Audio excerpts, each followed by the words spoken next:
Olá! No Justiça para Todos de hoje, você acompanha a segunda parte da nossa retrospectiva 2012. Confira os destaques. Juízes federais e do trabalho unem forças e paralisam as atividades durante 2 dias pela valorização da magistratura. Nós estamos, desde 2005, com uma perda inflacionária acumulada de 28,86%. De 2005 para cá, só houve um reajuste. Quantidade de processos cresceu 8,8% em 2011 e chegou a 90 milhões. Os dados fazem parte da pesquisa Justiça em Números. Caixa Econômica apresenta resultados do projeto Desistência STJ. E veja as posses dos presidentes do Supremo Tribunal Federal e do Superior Tribunal de Justiça. Que hoje assumo, orgulhoso, a honrosa função de presidir o egrégio Superior Tribunal de Justiça. Eu sou Daniela Ramalho e o Justiça para Todos está no ar. Mobilizados pela reposição das perdas do subsídio e pela valorização da carreira, os magistrados federais paralisaram as atividades nos dias 7 e 8 de novembro de 2012. Aprovada inicialmente pela Associação dos Juízes Federais, a AJUF, a paralisação teve a adesão da Associação Nacional dos Magistrados da Justiça do Trabalho, ANAMATRA. Já são quase 30% de perdas remuneratórias desde 2005. Esta é a situação dos juízes federais e da Justiça do Trabalho. Os magistrados se reuniram esta semana para tentar negociar com o governo a situação remuneratória das carreiras. Nossa posição é de buscar o diálogo institucional, buscar a solução consensual que dentro do sistema constitucional e respeitadas as limitações fiscais e orçamentárias para se chegar a bom termo. Uma ação pacífica e organizada foi liderada pelo presidente da Associação dos Juízes Federais do Brasil, a AJUF, Nino Toldo, e pelo presidente da Associação Nacional dos Magistrados da Justiça do Trabalho, ANAMATRA, Renato Henri Santana, que, inconformados com a realidade dos juízes, querem condições mais justas e dignas para o desempenho da função. Penso até que a sociedade deveria se preocupar se os juízes da União não estivessem preocupados com seus salários. Nós somos trabalhadores que vivemos do nosso salário. Se os juízes estivessem enfrentando perdas salariais dessa magnitude e estivessem quietos, conformados, eu acho que a sociedade tinha que se preocupar, porque não seriam pessoas que vivem dos seus próprios salários. Em uma reunião, os magistrados fizeram questão de esclarecer para a imprensa e para a população que o que estão reivindicando são apenas os direitos da categoria e nada além disso. Mesmo com as constantes tentativas de acordo com o governo, nenhuma proposta foi apresentada até agora. Os juízes, por sua própria natureza, não gostariam que se chegasse a uma situação dessa de paralisação, mas diante dos alertas que têm sido feitos, do diálogo que se tem buscado e ainda não tem havido um retorno satisfatório, aí isso se mostra necessário hoje. Como forma de protesto, os magistrados da União ficaram de fora da Semana Nacional de Conciliação e paralisaram as atividades por 2 dias, mas sem deixar de comparecer aos fóruns e atender os casos mais urgentes. Durante a paralisação, os juízes discutiram os problemas enfrentados pela magistratura, onde todos puderam expor suas opiniões. Logo depois, seguiram para o Congresso Nacional. No gabinete do presidente do Senado Federal, José Sarney, os juízes pediram mais atenção por parte do governo para a situação remuneratória da categoria. Depois, seguiram para um corpo a corpo com parlamentares no Congresso e se reuniram com o corregedor da Justiça Federal, ministro João Otávio de Noronha, e também com o presidente do Supremo, ministro Aires Brito. Nós estamos, desde 2005, com uma perda inflacionária acumulada de 28,86%. De 2005 para cá, só houve um reajuste, que sequer repôs a inflação da época.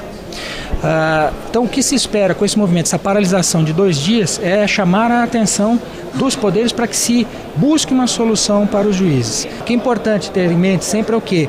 Que a magistratura precisa ter a sua independência, como garantia fundamental, não do magistrado, mas da própria sociedade do cidadão. Uma magistratura fraca, uma magistratura que passe necessidades, ofende a democracia, ofende a sociedade. É isso que precisa ser entendido, porque o juiz não ganha nada mais além dos seus próprios subsídios. A seguir, você acompanha as posses dos presidentes do Supremo e do STJ. E ainda nesta edição, os dados da pesquisa Justiça e Números do CNJ. É daqui a pouco no Justiça para Todos. Seguinte, gente, presta atenção. Só tem uma coisa melhor do que poupar. É poupar na Caixa. Claro, eu sei como é que é. Tá chegando o fim de ano, vem aquela graninha extra, 13º, férias. No fim de ano todo mundo quer gastar, comprar roupa nova, normal. Um quer viajar, outro quer comprar o computador pro filho. Mas pega uma parte dessa grana, separa e põe na poupança da Caixa. Porque tem um ano todo pela frente, se liga. Quem poupa, quando precisa, tem. Vem! O ministro Carlos Aires Brito foi eleito em março de 2012 presidente do Supremo Tribunal Federal. Ele ficou no cargo por 8 meses. E em novembro de 2012, o ministro Joaquim Barbosa assumiu a presidência do STF no lugar do ministro Aires Brito, que se aposentou. A posse foi marcada pelo forte esquema de segurança e pela presença de celebridades e autoridades nacionais e internacionais. Entre os convidados pessoais do ministro estavam representantes das universidades no Brasil e no exterior e familiares de Paracatu, em Minas Gerais, onde o ministro nasceu. O ministro Celso de Mello, magistrado com mais tempo de corte, deu início à cerimônia. Logo depois da fala do decano do STF, Joaquim Barbosa assinou o termo de posse como presidente e Ricardo Lewandowski como vice. O ministro Luiz Fux foi convidado pelo novo presidente da corte para fazer o discurso de boas-vindas. Essa também é uma novidade da posse, já que normalmente é o ministro com mais tempo de casa quem faz a oratória.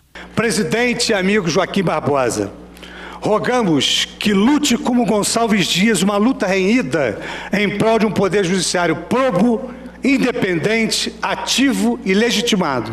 A JUF espera que ele saiba, ouvindo os juízes, saiba defender a magistratura e valorizar a magistratura. Hoje nós passamos por uma crise de poder, uma crise não só no aspecto remuneratório dentro da magistratura, que causa muita insatisfação, mas uma crise do poder das decisões judiciais. E é isso que precisa ser debatido e precisa ser objeto de grande reflexão, e espero que o presidente ministro Joaquim Barbosa saiba conduzir esse debate.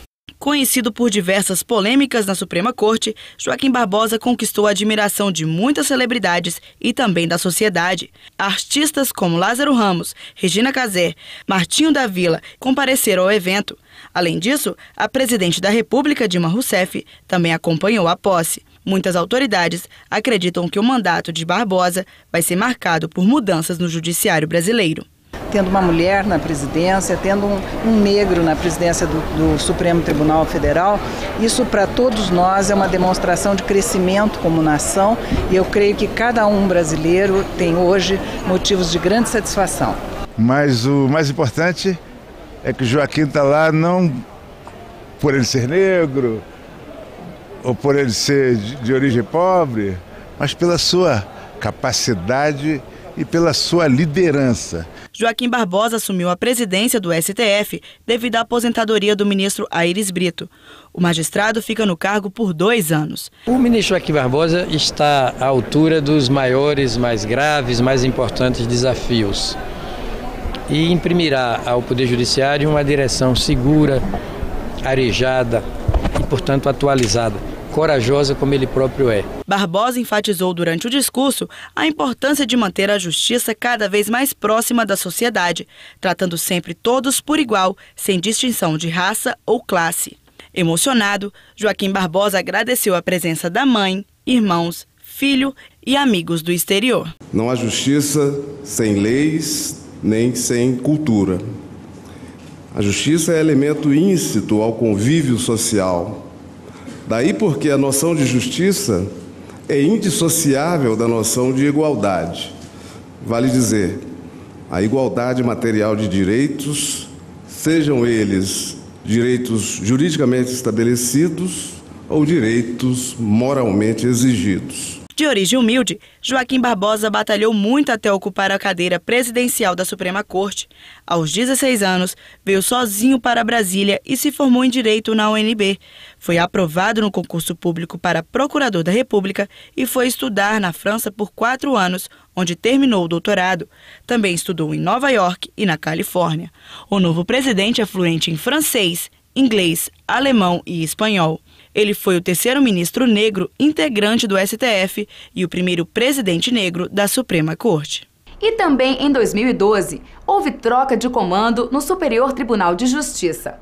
O ministro Félix Fischer tomou posse como novo presidente do STJ em setembro. Ele fica no cargo até 2014. Fischer disse em seu discurso de posse que estará atento às mudanças sociais e econômicas para melhor reconhecer os anseios dos jurisdicionados. Acompanhe agora os principais pontos desse discurso. O cargo. É com essa esperança de que o direito pode triunfar, inclusive e até mesmo a partir da célula familiar, que hoje assumo, orgulhoso, a honrosa função de presidir o egrégio Superior Tribunal de Justiça, sucedendo ao eminente ministro Ari Pagender. Cônscio da necessidade de, junto aos meus eminentes pares, atuar sempre de acordo com a Constituição e com as leis, porto seguro para o êxito de tamanha investidura, como recentemente evocou o eminente ministro Aires Brito em seu discurso de posse como presidente do Pretório Excelso.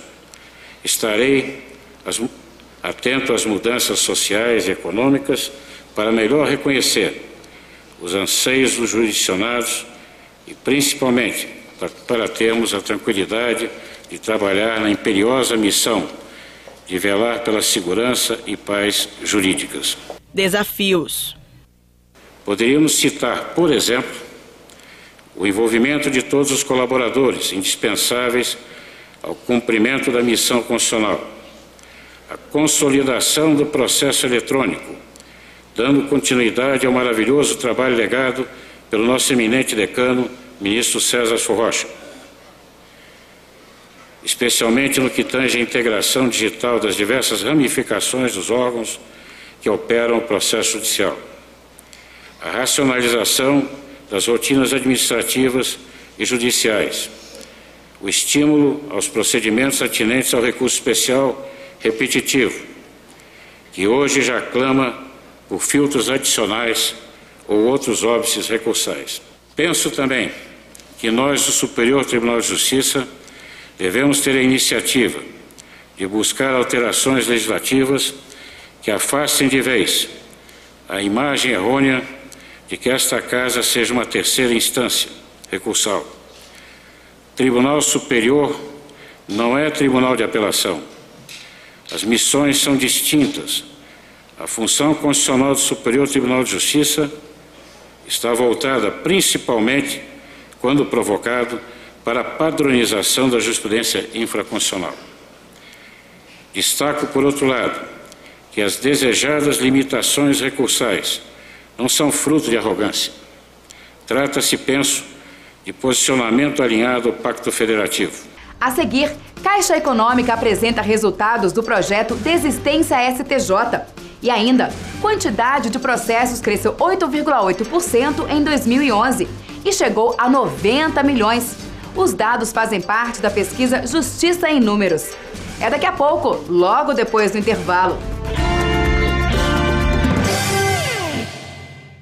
Seguinte, gente, presta atenção. Só tem uma coisa melhor do que poupar. É poupar na Caixa.